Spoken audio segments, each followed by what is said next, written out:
विद्यार्थी मित्रांनो नमस्कार. ज्ञानोपासक कनिष्ठ महाविद्यालयाच्या या ऑनलाईन व्हिडिओ लेक्चरमध्ये मी आपलं स्वागत करतो. मी प्राध्यापक संतोष कदम, मराठी विभाग. आणि विद्यार्थी मित्रांनो, आज आपण 12वीच्या पाठ्यपुस्तकातील एक गद्य नमुना जो एकच दिलेला आहे पूर्ण पाठ्यपुस्तकात भाग 1 च्या शेवटी, तो आपण पाहणार आहोत.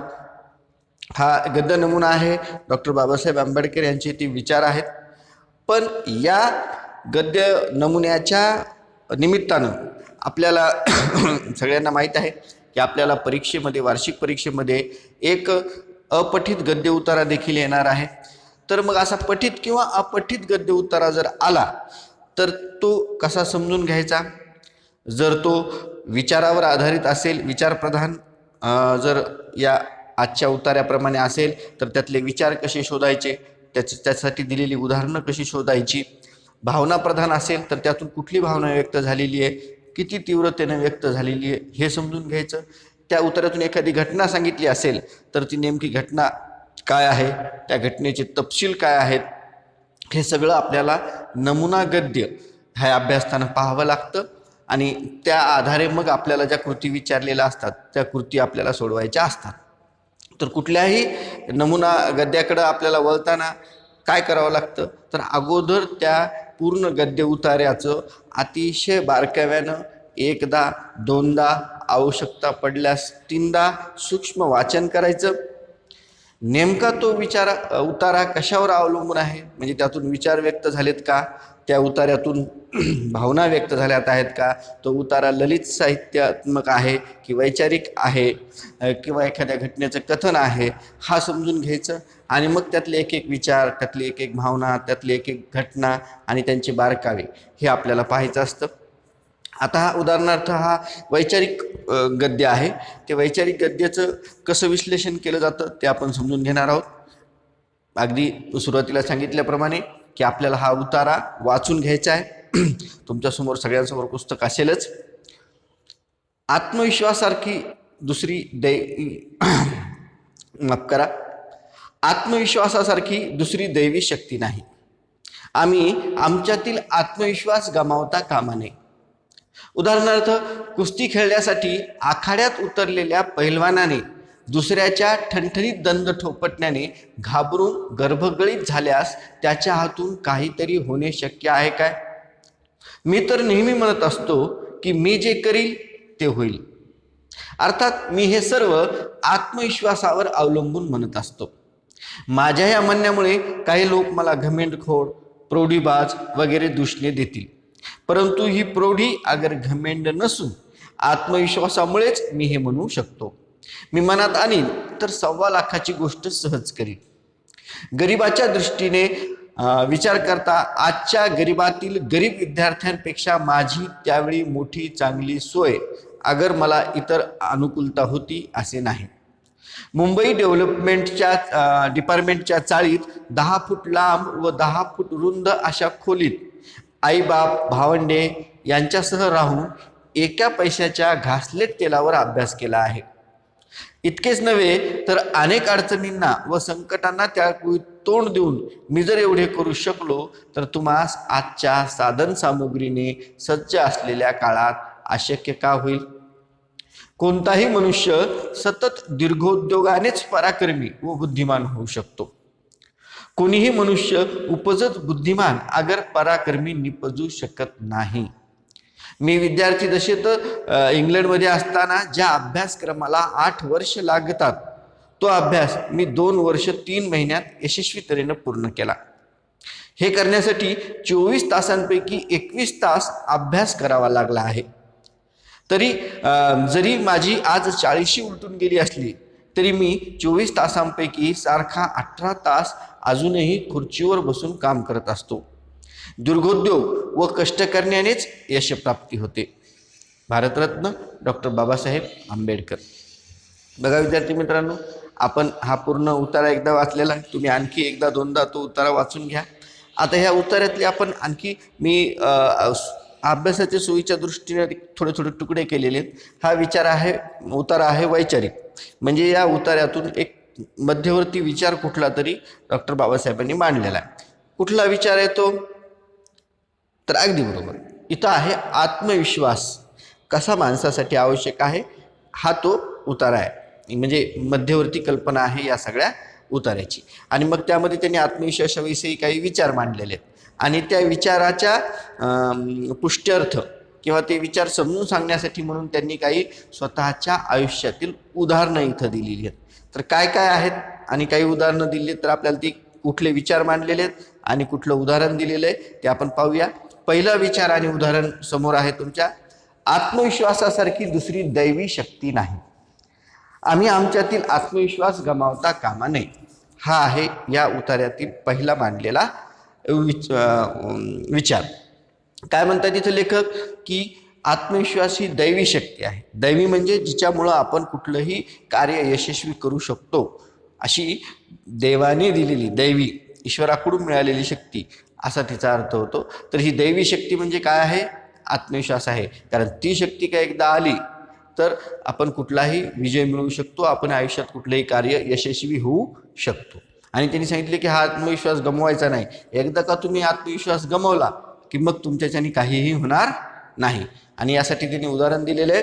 कुस्ती खेळण्यासाठी आखाड्यात उतरलेल्या पहिलवानीने दुसऱ्याच्या ठणठणीत दंड ठोपटण्याने घाबरून गर्भगळीत झाल्यास त्याच्या हातून काहीतरी होणे शक्य आहे का? अगदी बरोबर आहे बघा. पहिलवानं दोन उतरलेले लाल मातीमध्ये आणि समोरच्या पहिलवानाने शेडू ठोकलेला आहे आणि तो पाहून जर आपला आत्मविश्वास इकडला कमी झाला किंवा त्या दुसऱ्या पहिलवानाचा जर आत्मविश्वास कमी झाला तर तो जिंकू शकतो का? कदापि नाही. शक्ती असली तरीही तो जिंकू शकणार नाही. कारण जिंकण्यासाठीची जी तुमच्या स्वतःवरचा विश्वास असतो, आत्मविश्वास, तो तिथं त्याने गमावलेला असतो. आता पुढं त्यांनी आत्मविश्वासाच्या बाबतीत स्वतःचं उदाहरण म्हणजे स्वतः बाबतीत सांगितलेलं आहे. मी तर नेहमी असे म्हणतो की मी जे करील ते होईल. बघा किती प्रचंड आत्मविश्वास आहे. मी एखादं कार्य हातात घेतलं तर ती मी नक्की यशस्वी करणार. तुम्ही जर आता 12वीला आहात तर मी नक्की चांगल्या गुणाने पास होणार. तो आत्मविश्वास तुमच्यामध्ये असायला पाहिजे. बाबासाहेब म्हणतात मला तर आत्मविश्वास आहे की मी जे करील ते सगळं यशस्वीच होईल. आता या म्हणण्याला लोक मला घमेंडखोर, प्रोडीबाज वगैरे दूषणे देतील. दूषणे म्हणजे वाईट बोलणं, शिव्या देणं, कोणी नाव ठेवणं, आपण त्याला म्हणतो दूषण देणं. तर हे घमेंडखोर आणि प्रोडीबाज अशी दोन दूषणं लोक आपल्याला देतील असं बाबासाहेबांना वाटतं. पण ते म्हणतात की ही घमेंड नाही किंवा ही प्रोडीबाजी नाही, तर ही आहे माझ्यातल्या आत्मविश्वासाची शक्ती आहे आणि मी ह्या आत्मविश्वासाच्या जीवावरच हे म्हणू शकतो. आणि मग शेवटी त्यांनी आणखी एक विचार मांडलेला आहे की मी मनात आणीन तर 1.25 लाखाची गोष्ट सहज करील. आता तुम्ही म्हणताल ही 1.25 लाखाची गोष्ट म्हणजे काय? तर ही एक सुंदर वाक्प्रचार आहे मराठीतला. पूर्वीच्या काळी लाखाला खूप मोठं महत्त्व होतं. आज जरी लाख करोड हे आकडे छोटे वाटत असले तरी बाबासाहेब ज्या काळात होते त्या काळात लाखाची फार मोठी किंमत होती. आणि 1.25 लाखाची गोष्ट करणं म्हणजे एखादी फार मोठी गोष्ट करणं अशा अर्थाने हा वाक्प्रचार वापरला जातो. 1.25 लाखाची गोष्ट म्हणजे मोठी किंवा अतिशय अवघड अशी गोष्ट, पण तीच देखील बाबासाहेब म्हणतात मी सहज साध्य करू शकेल. मग यासाठी त्यांनी उदाहरण दिलेलं आहे त्यांच्या बालपणीचं. तर ते बालपणी असताना त्यांना बिलकुल सोयीसुविधा नव्हत्या. कुठं राहायचे तर मुंबईच्या डेव्हलपमेंट डिपार्टमेंटच्या चाळीमध्ये. चाळी म्हणजे छोट्या छोट्या खोल्यांचं ते एक रेवास असतो. मुंबईसारख्या मोठ्या महानगरांमध्ये ह्या चाळी असतात. की केवढी खोली? 10 फूट बाय 10 फूट, ज्याला आपण म्हणतो 10 फूट रुंद 10 फूट लांब. आणि त्याच्यात भावंड बाबासाहेबांची. आणि सगळं लाईट नाही त्यावेळेस, दिवे नाही, तर तो घासलेटचा दिवा, रॉकेल म्हणतो आपण त्याला. घासलेट म्हणजे रॉकेलचा एखादा दिवा, त्यातही 1 पैशाचं रॉकेल विकत आणायचं आणि त्या रॉकेलमध्ये दिवा पेटवून रात्रीच्या वेळी अभ्यास करायचा. आणि हा अभ्यास करत इतक्या अडचणीवर मात करत बाबासाहेबांनी एवढं मोठेपण मिळवलं. आणि ते म्हणतात की आज तर खूप साधन सामुग्री आहेत, आमच्याकडे कितीतरी सुविधा त्या काळाच्या मानाने आज उपलब्ध आहेत. गरिबांपर्यंत सुद्धा हॉस्टेल्स आहेत, सरकारी हॉस्टेल्स आहेत, सगळं आहे. मग तुमच्याला काहीही अशक्य नाही. तुम्ही जे पाहिजे ते करू शकता. फक्त तुमच्यामध्ये आत्मविश्वास निर्माण झाला पाहिजे. बघा पुढं सांगितलेलं आहे, हे फार सुंदर विचार मांडलेला आहे. कोणताही मनुष्य सतत दीर्घोद्योगानेच पराक्रमी व बुद्धिमान होऊ शकतो. कोणीही मनुष्य उपजत बुद्धिमान अगर पराक्रमी निपजू शकत नाही. ही फार मोठी थिरी बाबासाहेबांनी सुरुवातीलाही मांडलेली की जन्मताही कुणीही माणूस मोठा किंवा लहान नसतोच. आपण म्हणतो की फार बुद्धिमान जन्मत नसतो, बुद्धिमान उपजत असतो. तो बुद्धिमान होत असतो त्याच्या आजूबाजूचं वातावरण, त्याला मिळालेले संस्कार आणि त्याने स्वतः केलेले कष्ट, यातून कुठलाही माणूस पराक्रमी किंवा बुद्धिमान होत असतो. म्हणजे सम्राट अकबर हा काही जन्मताने सम्राट अकबर नाही, तर तो त्याच्या कर्तृत्वाने तो मोठा होत असतो. हे फार मोठं तत्त्वज्ञान इथं सांगितलेलं आहे. आपल्याकडं फार मोठं एक ज्याला काय म्हणू आपण गैरसमज असा आहे की बाबा एखादा माणूस जन्मताच हुशार असतो, मग त्याला ती बुद्धिमत्ताच आहे, मग आपल्याला कुठे उडी आहे. बिलकुल नाही, चूक आहे. हे बुद्धिमत्ता कुणालाही जन्मता नसते. तुम्ही जर दीर्घोद्योग केला, सतत अभ्यास केला, तर तुम्ही देखील कुणीही विद्यार्थी कुठल्याही विद्यार्थ्यापेक्षा हुशार होऊ शकतो, जास्त गुण मिळवू शकतो. हेच जणू काही ह्या विचारातून स्पष्ट होतं. पण त्यासाठी काय करावं लागतं? दीर्घोद्योग म्हणजे सतत कष्ट करणं, सतत अभ्यास करणं, याला म्हणायचं दीर्घोद्योग. आणि त्यामुळं मग काय होतं? माणूस पराक्रमी होतो. अगदी बरोबर आहे. तुम्ही एकदा दीर्घबुद्धी राहिलात की तुम्ही बुद्धिमान होता, बुद्धिमत्तेतून तुम्ही पराक्रम गाजवता आणि तुमची ख्याती होऊ शकते. बघा, या जगामध्ये स्थिर जर कुठली गोष्ट तुमच्या आयुष्यभर सोबत राहत असेल तर ती तुमची अभ्यास आणि बुद्धिमत्ताच तुमच्यासोबत राहत असते. सौंदर्य असतं ते हळूहळू लयाला जात असतं. तरुणपणात ते सौंदर्य उफानावर असतं, ते मग हळूहळू घसरायला लागतं. पण तुमचं बुद्धीचं जे तेज असतं ते तुमच्या डोळ्यातून जाणवत असतं, तुमच्या पूर्ण बॉडी लँग्वेजमधून जाणवत असतं. तर हे कायम सौंदर्य प्राप्त असेल तर ती म्हणजे बुद्धिमत्ता आहे आणि ही दीर्घोद्योगानेच प्राप्त होते. त्यानंतर त्यांनी स्वतःचं उदाहरण दिलेलं आहे की दीर्घोद्योगपणामुळे कसं यश मिळवता येतं. त्यांनी स्वतः याचं उदाहरण ते म्हणजे ते इंग्लंडला ज्या 8 वर्षाच्या अभ्यासक्रमासाठी म्हणून गेले होते, तो त्यांनी 2.25 वर्षात पूर्ण केला. पण कसा? तर त्यासाठी त्यांना 24 पैकी 21 तास अभ्यास करावा लागला. आणि आजही बाबासाहेबांनी म्हणतात की माझ्याकडे एवढा आत्मविश्वास का आहे, मी का म्हणू शकतो 1.25 लाखाची गोष्ट सहज करील किंवा मी जे करील ते योग्यच होईल? तर ते म्हणू शकतात कारण ते दीर्घोद्योग आहेत. आज त्यांनी त्यावेळेसही काम करायची. त्यांनी आणखी एक उदाहरण दिलं म्हणजे विद्यार्थी दशेत तर त्यांनी अभ्यास केलाच 21 तास. पण जेव्हा विद्यार्थी दशा संपून ते आयुष्यात कार्यरत झाले त्यावेळेससुद्धा त्यांनी 18 तास ते ज्यावेळेस हा लेख लिहिलेला आहे त्यावेळेस बाबासाहेबांची 40शी उलटून गेलेली आहे. त्यावेळेस ते म्हणतात की आजसुद्धा मी काम करतो. कारण काय? तर दीर्घोद्योगानेच यश प्राप्ती होत असते. तुम्ही जर म्हणत असाल की सहजच कुठल्या चमत्काराने यश प्राप्ती होईल, तर बिलकुल ती होणार नाही. तुम्हाला सतत परिश्रमच करावे लागतील, असा विचार इथं बाबासाहेबांनी मांडलेला आहे. ते परिश्रमामुळेच तुमचा आत्मविश्वास वाढीला लागेल आणि आत्मविश्वास काही एकदा तुमच्याकडे आला की मग तुम्ही आयुष्यात कुठलीही गोष्ट यशस्वी होऊ शकाल. असे बाबासाहेबांनी या उतार्यातून काही विचार मांडलेले आहेत आणि ते विचार स्पष्ट करण्यासाठी म्हणून काही उदाहरणं दिलेली आहेत. तर आपण ती सगळी पाहिली. पुन्हा एकदा मुद्द्याच्या स्वरूपानं आपण ते पाहणार आहोत की डॉक्टर बाबासाहेबांनी इथं कुठले कुठले विचार मांडलेले. पहिला विचार मांडला की आत्मविश्वासासारखी दुसरी दैवी शक्ती नाही. आम्ही आमच्यातील आत्मशक्ती गमावता कामा नाही. कुठल्याही परिस्थितीत आपला आत्मविश्वास कमी होता कामा नये. मी मनात आणीन तर 1.25 लाखाची गोष्ट सहज करील, ही वृत्ती तुमच्यामध्ये असायला पाहिजे. कोणताही मनुष्य सतत दीर्घोद्योगानेच पराक्रमी व बुद्धिमान होऊ शकतो, हा एक विचार मांडलेला आहे. आणि त्यानंतर कोणीही मनुष्य उपजत बुद्धिमान अगर पराक्रमी निपजू शकत नाही.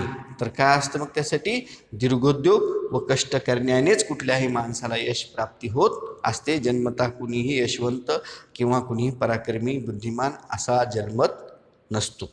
हे विचार मांडलेले आहेत बाबासाहेबांनी या पाठातून. एवढे बघा, आपण डिस्ट्रीब्युशन केलं.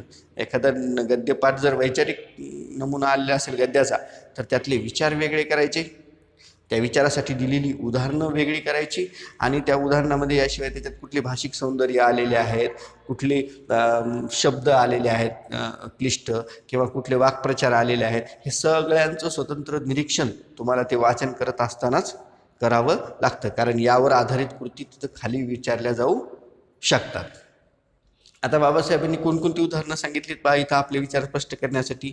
पहिलं उदाहरण दिलं की आत्मविश्वास तुम्ही गमावला की तुम्हाला आयुष्यात यश मिळणार नाही. यासाठी त्यांनी ते पैलवानाचं उदाहरण दिलं. त्यानंतर त्यांनी स्वतःच्या आत्मविश्वासाचं उदाहरण दिलं की मी कसं सहज म्हणजे म्हणू शकतो की मी जे करील ते यशस्वी होईल. तर ते त्यांच्यामधला असलेला आत्मविश्वास आहे. आणि त्यांनी सांगितलं की कठीण परिस्थिती असते, पण यातही आत्मविश्वास जर तुम्हाला निर्माण करायचा असेल तर दीर्घोद्योगी राहावं लागतं, कष्ट करावे लागतात. त्यांनी स्वतःच्या बालपणाचे जी कष्टमय बालपण बाबासाहेबांचं गेलं त्याचं इथं उदाहरण दिलेलं आहे. त्यानंतर दीर्घोद्योगीपणा आणि उपजत कुणीही जन्मता हुशार नसतं, तर त्यांनी मेहनतीने हुशार होतं हे सांगण्यासाठी त्यांनी स्वतःचं 8 वर्षाच्या इंग्लंडमधला अभ्यासक्रम ज्यांनी तो 2.25 वर्षात पूर्ण केला याचं उदाहरण दिलेलं आहे. त्यानंतर 40शीत असतानाही बाबासाहेब अजूनही 18 तास काम करतात, कारण केवळ दीर्घोद्योगाने कामानेच माणूस यशस्वी होऊ शकतो हे त्यांना या उदाहरणाच्याद्वारे पटवून द्यायचं आहे. तर मित्रांनो, अशा प्रकारे हा आपण पूर्ण गद्य उतारा अभ्यासलेला आहे. त्यातले शब्द न शब्द आपण अभ्यासले, त्यातले विचार, त्याचं विश्लेषण देखील आपण केलेलं आहे. आता आपल्याला या नमुना गद्यावर पुस्तकात दिलेल्या ज्या कृती आहेत त्या आपल्याला सोडवायच्या आहेत. आणि या प्रकारची काही अन्य उतारे जी तुम्हाला जिथं भेटतील ती समजून घ्यायचं, वाचायचं. यासाठी तुम्हाला सुंदर उदाहरण म्हणजे वर्तमानपत्रातली जी संपादकीय लेख असतात किंवा इतर लेख असतात तर ती तुम्ही वाचायचा सराव केला पाहिजे, ज्याच्यातून तुम्हाला वैचारिक गद्य हा प्रकार तुमच्या लक्षात येईल. काय विचार मांडलेला आहे तो समजून घ्यायचा असतो.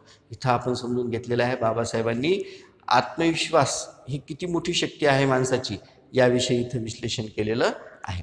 चला तर वळूया कृतीकडं. अगोदर लघुत्तरी कृती. डॉक्टर बाबासाहेब आंबेडकर यांच्या या उतार्यातून जाणवणारे गुण. आता डॉक्टर बाबासाहेब आंबेडकर म्हणजे हे महामानव, त्यांच्यात गुणाची खाण असं म्हटलं तरी चालेल की इतकी गुण त्यांच्यामध्ये आहेत. पण ती आपल्याला ती सगळी इथं नाही सांगायची. तर या पाठातून किंवा या उतार्यातून जी जी गुण जाणवली तेवढीच फक्त इथं आपल्याला 2 गुण अधोरेखित करायचे. त्यातला पहिला गुण आहे दीर्घोद्योगी. त्यांनी स्वतः सांगितलेलं आहे की मी सतत कष्ट करतो, 24-24 तास 21-21 तास अभ्यास केलेला आहे, 18-18 तास काम करत असतो. हा त्यांचा दीर्घोद्योग हा पहिला गुण आहे. आणि ज्यामुळेच ते स्वतः सांगतात की माझी आत्मशक्ती किंवा आत्मविश्वास जो आहे याच्यामुळेच वाढलेला आहे. आणि दुसरा आहे आत्मविश्वासपूर्ण व्यक्तिमत्व. बाबासाहेबांचं अतिशय आत्मविश्वासपूर्ण व्यक्तिमत्व. 1.25 लाखाची गोष्ट सहज करीन मानणारी, मी जे करीन ते यशस्वीच होईल हे सांगणारा हा त्यांचा आत्मविश्वासपूर्ण व्यक्तिमत्व आपल्याला या गद्य उतार्यातून जाणवतं. त्यानंतर दीर्घोद्योग केल्याने काय होतं. व्यक्ती जर दीर्घोद्योगी राहिला, सतत कष्ट करत राहिला, काम करत राहिला तर त्याच्या आयुष्यात काय परिणाम होतो, तर तो पराक्रमी होतो. आणि दुसरं बुद्धिमान होत असतो. पराक्रमी होतो म्हणजे त्याला कुठलाही विजय सहज मिळवता येतो, कारण तेवढी पात्रता त्याच्या अंगी आलेली असते सततच्या अभ्यासाने, सततच्या कष्टाने.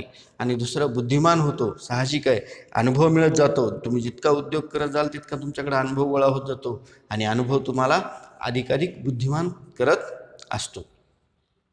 आता त्यानंतर शेवटची आणि इथली दीर्घोत्तरी जी कृती दिलेली आहे जी की 4 किंवा 2 मार्कासाठी विचारल्या जाऊ शकते ती आहे की व्यक्तीच्या जीवनातील आत्मविश्वासाचे स्थान स्पष्ट करा.